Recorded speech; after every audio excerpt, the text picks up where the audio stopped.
এলার সঙ্গেই বিক্রমের বিয়ে ঠিক করলো দাদু।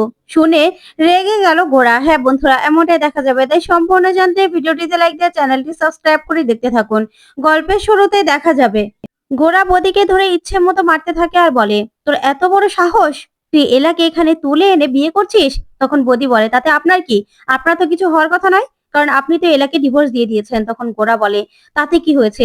সেই জন্য একটা মেয়েকে এনে তুই এইভাবে এইভাবে বিয়ে করবি? তোর এত বড় সাহস হয় কি করে? তখন বদি বলে, আমার যা খুশি আমি তাই করব। আপনার এখানে কিচ্ছু বলার নেই, বুঝতে পেরেছেন? আমি এলাকে বিয়ে করছি, আপনার তাতে কি সমস্যা? আপনার সঙ্গে এলার সঙ্গে কোনো রকম কোনো সম্পর্ক নেই। হ্যাঁ, আপনি বিয়ে করেছিলেন, আপনার সঙ্গে ডিভোর্স হয়ে গেছে, কোনো সম্পর্ক নেই এলার আপনার সঙ্গে।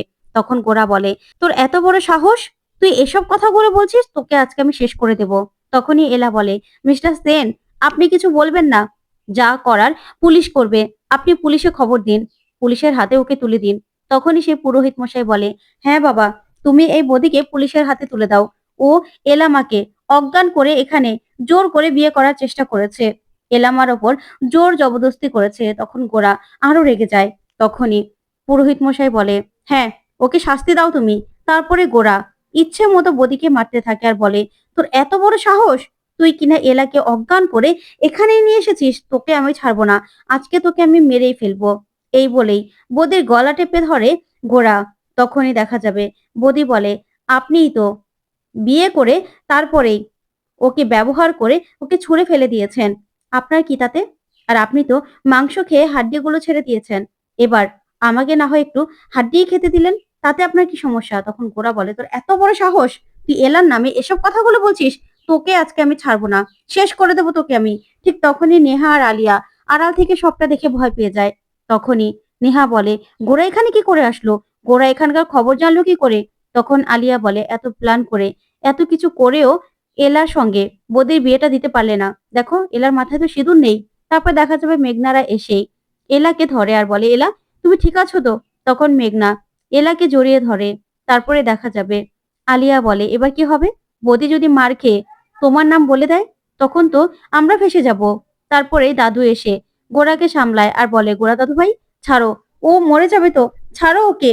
তারপরে দেখা যাবে দাদুভাই ছাড়িয়ে দেয়। ওইদিকে বদি পালাতে লাগলেই বিক্রম এসে বদিকে ধরে ফেলে। তারপর বদিকে এক ঘুষি দিলেই বদির পকেট থেকে টাকার বান্ডেল গুলো বেরিয়ে আসে। তখন বিক্রম টাকার বান্ডেল গুলো হাতে নিয়ে নেয় আর বলে, দেখুন, দেখুন স্যার, এতগুলো টাকা, তার মানে এটা একটা বড় ষড়যন্ত্র। না হলে ওর পকেটে এতগুলো টাকা কোথা থেকে আসলো? ওর মুখ থেকে সেটা বের করতে হবে। ওইদিকে আলিয়া বলে, নেহা, এবার কি হবে? টাকাগুলোও তো পেয়ে গেল, এবার তো যদি জেনে যায় যে আমি আর তুমি এই সবকিছুর সঙ্গে জড়িত, তাহলে তো আমাদের শেষ করে দেবে দাদা ভাই। কি হবে এবার? তখন নেহা বলে, চুপ করো না, একটু চুপ করো। কি যে হবে সেটাই তো ভাবছি। এখানে তো সব প্ল্যানটাই ভেস্তে দিল গোরা সহ সবাই এসে। ওরা এখানকার খবরই বা পেলো কি করে? তারপরে দেখা যাবে গোরা বদিকে ইচ্ছে মতো মারতে থাকে। তখন দাদু বলে, গোরা দাদু ভাই, নিজেকে একটু সামলাও, পুলিশে খবর দাও। পুলিশ এসেই ওর মুখ থেকে সবটা বের করবে। তারপর দেখা যাবে বদি একটা হাতে লোহা নিয়ে নেয়, যেটা দিয়ে গোরাকে আঘাত করতে গেলেই ঠিক তখনই বদির হাত থেকে সেই রডটাকে কেড়ে নেয় বিক্রম আর বদিকে ইচ্ছে মতো মেরে সেখানে শুইয়ে দেয়। যা দেখে গোরা অবাক হয়ে তাকিয়ে থাকে। তারপরে দেখা যাবে বিক্রম বলে, তোর এত বড় সাহস, তুই এইভাবে এলাকে ধরে এনে আবার মিস্টার সেনকে মারতে যাস? তারপরে বিক্রম বলে, আসলে স্যার, আমার মনে হচ্ছে এর পিছনে না বড় কোনো মাথা আছে, না হলে এতগুলো টাকা ওর কাছে আসতে পারে না, কিছুতেই না। ওইদিকে নেহা আর আলিয়া ভয় পেয়ে যায়। তারপর দেখা যাবে কাউকে দাঁড়িয়ে থাকতে দেখে মেঘনা। তখন মেঘনা দৌড়ে আসলেই আলিয়া আর নেহা সেখান থেকে পালিয়ে যায়, ছুটতে পালিয়ে যায়। তখনই মেঘনা বলে, কে ওখানে? দাঁড়াও। কিন্তু ওরা কিছুতেই দাঁড়ায় না। এদিকে বিক্রম বলে, ওদেরকে পুলিশে দিতে হবে। বদিকে পুলিশে দিলে পুলিশ জেরা করলেই ওর মুখ থেকে আসল সত্যিটা বেরিয়ে আসবে, যে ওর সঙ্গে কে বা কারা জড়িত ছিল। তারপরে দেখা যাবে গোরা বলে, এত বড় সাহস ওর? তখন এলা বলে, আপনি কেন ওর সঙ্গে এত চোটপাট করছেন? এসব কিছুর জন্য তো আপনিই দায়ী। আপনি আমাকে ডিভোর্স দিয়েছেন, তার জন্যই তো সবাই ভাবছে যে আমি অসহায়। তখন গোরা বলে, কি, এর জন্য আমাকে দোষারোপ করছেন আপনি? তখন এলা বলে, হ্যাঁ, দোষারোপ করবো না? এসব কিছুর জন্য আপনি দায়ী। আপনি যদি আমাকে বিয়েটা না করতেন, ডিভোর্সটা না দিতেন, তাহলে কি এরকম হতো? আমাকে আপনি ডিভোর্স দিয়েছেন বলেই তো বদি মনে করেছে আমি অসহায়, সেই জন্যই আমাকে এইভাবে অজ্ঞান করে তুলে এনেছে বিয়ে করার জন্য। সবকিছুর জন্য আপনি দায়ী। তখনই গোরা বলে, আপনি কেন এরকম বলছেন? আমি তো আপনাকে বাঁচাতেই। তখন এলা বলে, কেন এসেছেন? আপনাকে আমি আসতে বলেছি? আপনার দয়ার তো আমার কোনো দরকার নেই মিস্টার সেন। আপনি আমাকে প্লিজ দয়া দেখাবেন না। আপনি আমাকে কোনোভাবে আর হেল্প করতে আসবেন না। আমি চাই না। আমি আপনাকে আর দেখতে চাই না আমার চোখের সামনে। আপনি আমাকে সাহায্য করুন। এটাও আমি চাই না। প্লিজ এবার আমাকে আমার মতো করে থাকতে দিন। আমাকে এবার প্লিজ আপনি ক্ষমা করুন। আমি চাই না আপনার কোনো দয়া। তখন এই কথাগুলো শুনে গোরা অবাক হয়ে এলার দিকে তাকিয়ে থাকে। তারপরে দেখা যাবে এলা সেখান থেকে সরে যেতে লাগলে হঠাৎ করে মাথা ঘুরে পড়ে যেতে লাগে। আর তখনই বিক্রম এলাকে ধরে ফেলে। তখন গোরা অবাক দৃষ্টিতে বিক্রম আর এলার দিকে তাকিয়ে থাকে। তারপর এলাকে বসিয়েই বিক্রম চোখে মুখে জল ছিটাতে থাকে, যা দেখে গোরা হিংসায় জ্বলতে থাকে। তারপরে দেখা যাবে দাদু ভাই গোরাকে এসে বলে, দাদু ভাই দেখো না, এলামাকে সামলে নিয়ে নিচ্ছে তো বিক্রম। বিক্রমের সঙ্গেই না এলামা ভালো আছে। তোমার আর এলামায়ের জন্য ভাবতে হবে না। আমি তো ভেবেছিলাম যে এলামায়ের কি হবে। এবার তো দেখছি বিক্রম খুব সুন্দরভাবে সবটা সামলে নিচ্ছে। এলামায়ের জন্য না বিক্রমই ঠিক আছে। তখন গোরা কষ্ট পায় সেখান থেকে বেরিয়ে চলে যায়। তারপরে দেখা যাবে মেঘনা দাদু ভাইকে বলে, দাদু ভাই এবার কি হবে? গোরার মনে তো একদম তুমি হিংসা জ্বালিয়ে দিয়েছো। এবার কি করবে ভাবছো? তখন দাদুভাই বলে, এবার আর ছোটখাটো কোনো কাজ নয়, এবার বড় দাও মারবো আমরা। বুঝতে পেরেছিস? তখন এই বলেই সবাই মিলে প্ল্যান করতে থাকে। কি কি বলবে? অন্যদিকে দেখা যাবে বদির মা এলার মাকে আর মামিকে অপমান করতে থাকে। তারপরে বলে, এই সরলাকে ঘরের মধ্যে বন্দি করে রাখা দরকার। ও যার উপর না তার উপরই হামলা করছে। এলা ডিভোর্স হয়ে গেছে আর চাকরির নাম করে রাত বিরাতে ফেরে কি করে বেড়া আমরা কি জানি না? তখনই এলাকার লোকজন বলে, হ্যাঁ, এই যে তোমার মেয়ে এখনো ফিরেনি। কি ভেবেছো আমরা এগুলো ছেড়ে দেবো নাকি? তখন বদির মা বলে, হ্যাঁ, এলাকে আমরা এই এলাকায় কিছুতেই থাকতে দেব না। ওর মতো নষ্টা মেয়ে মানুষ থাকলে আমাদের বাড়ির মেয়েরাও নষ্ট হয়ে যাবে। তারপরে ওইদিকে দেখা যাবে হৈমন্তী সরলাকে আটকাতে থাকে।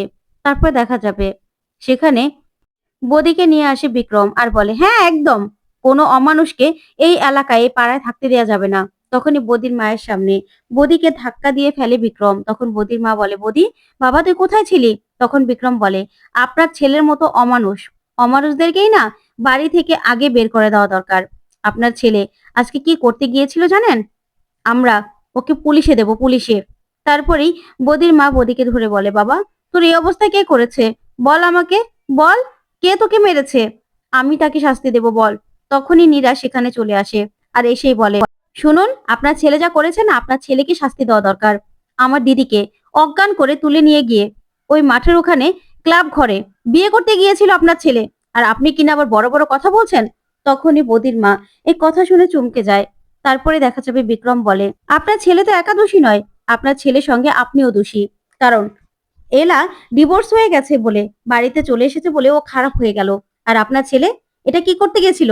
আর আপনার ছেলে খারাপ না, না ধুতে দেওয়া তুলসী পাতা? আপনার ছেলেকে তো আজকে আমরা পুলিশে দেবই। তারপরে দেখা যাবে সরলা আর হৈমন্তী প্রচন্ড রেগে যায়। তারপর হৈমন্তী এলাকে বলে, মা তুই ঠিক আছিস তো? তখন এলা বলে, হ্যাঁ মা ঠিক আছি। তারপরে এলা বলে, দেখুন আমার ডিভোর্স হয়ে গেছে, আমি বাড়িতে চলে এসেছি। আমরা চাকরি করছি বলে আমরা খারাপ হয়ে গেলাম? মেয়েরা চাকরি করলে দেরি করে বাড়িতে ফিরলেই খারাপ হয়ে যায়। আর এই যে বদির মতো ছেলেরা যখন এই অসহায় মেয়েদের উপর হামলা করে, তখন তখন কি হয়?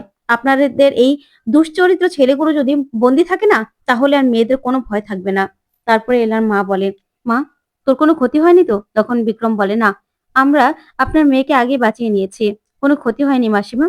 তারপরেই দেখা যাবে বদির বদিকে পুলিশে দেওয়ার কথা বলে বিক্রম আর বলে, এখনই পুলিশে খবর দেব। তখন এলার মা বলে, হ্যাঁ ওকে পুলিশে দাও। তারপর বদির মা বলে, হাত জোর করে ক্ষমা চাইছি, আমার ছেলেটাকে ক্ষমা করে দে, ক্ষমা করে দে। তখনই সরলা বদিকে এনে জুতার মালা পরায় আর বলে, শোনো, তোমার ছেলেকে ক্ষমা করব? তোমার ছেলেকে আজকে কালি মেখে সারা পাড়া আমি ঘুরাবো। তোমার ছেলে যা অন্যায় করেছে না, তোমার ছেলেকে তো আমি শাস্তি দেব। পুরো পাড়ার সামনে তোমার ছেলের কি অবস্থা করি তুমি শুধু দেখবে। এই বলে সরলা বদিকে সেখান থেকে টানতে টানতে নিয়ে চলে যায়। তখন পাড়ার মহিলারাও সঙ্গে সঙ্গে বেরিয়ে চলে যায়। তারপরে এলার মা এলাকে বলে, এলা মা যা ফ্রেশ হয়ে তারপরেই একটু রেস্ট রে। তখন বিক্রমকে বলে, বাবা তোমার কাছে আমি যে সারা জীবন কৃতজ্ঞ থাকবো, কি বলে যে তোমাকে ধন্যবাদ দেব? তুমি না থাকলে তো আমার মেয়েটা আজকে। তখন বিক্রম বলে, না না মাসিমা, আজকে আপনার মেয়েকে আমি বাঁচাইনি, আপনার মেয়েকে আজকে বাঁচিয়েছে মিস্টার সেন। তখন তো এই কথা শুনে অবাক হয়ে তাকিয়ে থাকে এলার মা। তখনই দেখা যাবে এলা মনে মনে বলে, মিস্টার সেন, আপনি আমাকে আপনার জীবন থেকে সরিয়ে দিলেন। আপনি আমাকে ভালোবাসেন না, তাহলে আমার কষ্টে কেন আপনি ছুটে আসেন? ওইদিকে গোরা এলার কথাগুলি ভাবতে থাকে, আর বিক্রম আর এলাকে কাছাকাছি দেখার সেই ব্যাপারগুলি ভাবতে থাকে আর খুব কষ্ট পায়। তখনই সেখানে রিমো চলে আসে, এসে বলে, দাদা ভাই, তুই এখানে বসে আছিস কেন? বৌদি ভাই তো এখন সেফলি বাড়ি চলে গেছে, আর এখন তুই এইভাবে আপসেট হয়ে আছিস কেন? তখন গোরা বলে, না রে, আমি আপসেট হয়ে নেই, আমি ঠিক আছি এখন। আসলে আমি না এলার জীবনে ঢুকে পড়েছিলাম। এলা আর বিক্রম দুজন দুজনকে ভালোবাসে, আর এই দুজন ভালোবাসার মানুষের ভিতরে ঢোকা আমার একদম উচিত হয়নি। তাই আমি চলে যাব, কালকেই লন্ডন চলে যাব। তখন রিমু বলে, না না দাদা ভাই, তুই কি বলছিস? তখন গোরা বলে, হ্যাঁ রে, আমি না এলার জীবনে আর কোনোদিনও দখল দেব না। তখন এই কথা বলে সেখান থেকে গোরা চলে গেলে রিমু বলে, এবার কি হবে? এ তো দেখছি উল্টো চাল পড়ে গেল। এবার দাদা ভাই যদি লন্ডনে চলে যায়, তারপরে কি হবে? তখনই রিমুকে দাদু ফোন করে আর বলে, এলা বাড়িতে যেতে হবে। ওইদিকে এলা বেনারসি দেখে ওর মাকে বলে, মা, এই শাড়িটা তো আমাদের কেনা নয়, এটা কোথা থেকে আসলো? তখন এলার মা বলে, এই শাড়িটা এই শাড়িটা তো তোর, এই শাড়িটা তো বিক্রির জন্য নয়। তখন এলা বলে, তুমি কি যে বলো না, এত দামি একটা বেনারসি আমি পরবো? তখন এলার মা বলে, হ্যাঁ, এটা তো আমি কিনিনি, অন্য কেউ গিফট করেছে। তখনই দাদু সেখানে চলে আসে। তারপরে গোরার বাবা সহ সবাই মিলে আসলেই এলা গিয়ে সবাইকে প্রণাম করে আর বলে, মা, তুমি আগে থেকেই জানতে? বাবা, দাদু ওরা সবাই আসবে, তুমি তো আমাকে বলনি। তারপরে এলার মা বলে, আমি আমাকে না এই মেসোমশাই বলতে বারণ করেছিল। তখন দাদু বলে, হ্যাঁ এলা, আমি বলতে বারণ করেছিলাম। তারপরে গোরার বাবা বলে, হ্যাঁ মা, আমরা তো বাড়ির লোকই, আবার বলে আসতে হবে কেন? তখন দাদু বলে, এলা মা, পহেলা বৈশাখের দিন তোমাকে কি বলেছিলাম মনে আছে তোমার? তখন এলা তাকিয়ে থাকে। তারপরে মেঘনা বলে, তোমার মনে না থাকলে আমরা মনে করিয়ে দিচ্ছি এলা, তোমাকে দাদু বলেছিল না যে তোমার আবার বিয়ে দেবে? তখন দাদু বলে, হ্যাঁ এলা মা, আমি তোমাকে বলেছিলাম না যে আমি তোমাকে আবার বিয়ে দেব? তখন এই কথা শুনে গোরার বাবার ভীষণ লেগে যায়। তখন কৃষ বলে, বাবা ঠিক আছো তো? তারপর জল খাওয়ালেই দাদু বলে, তুমি ঠিক আছো? তারপর দেখা যাবে। গোরার বাবা বলে, হ্যাঁ এলামা, তুমি আমার মেয়ের মতো, তাই তোমার জীবনটা আমরা চাই সুন্দর করে গুছিয়ে দিতে। তাই তোমাকে আমরা আবার বিয়ে দেব। তোমার জন্য আমরা পাত্র দেখছি। আপনার কোনো আপত্তি নেই তো, বেয়ান? তখনই এলার মা বলে, না না বেয়াই, আমার কোনো সমস্যা নেই। আমিও তো চাই আমার মেয়ে ভালো থাকুক, আমার মেয়ের জীবনটা গুছিয়ে গুছিয়ে দেই আমি। তারপরে এলা এই কথা শুনে চমকে যায় আর বলে, না, আমি বিয়ে করব না। তো বন্ধুরা, কেমন লাগলো আজকের আপডেট? কমেন্ট করে জানাও। ধন্যবাদ।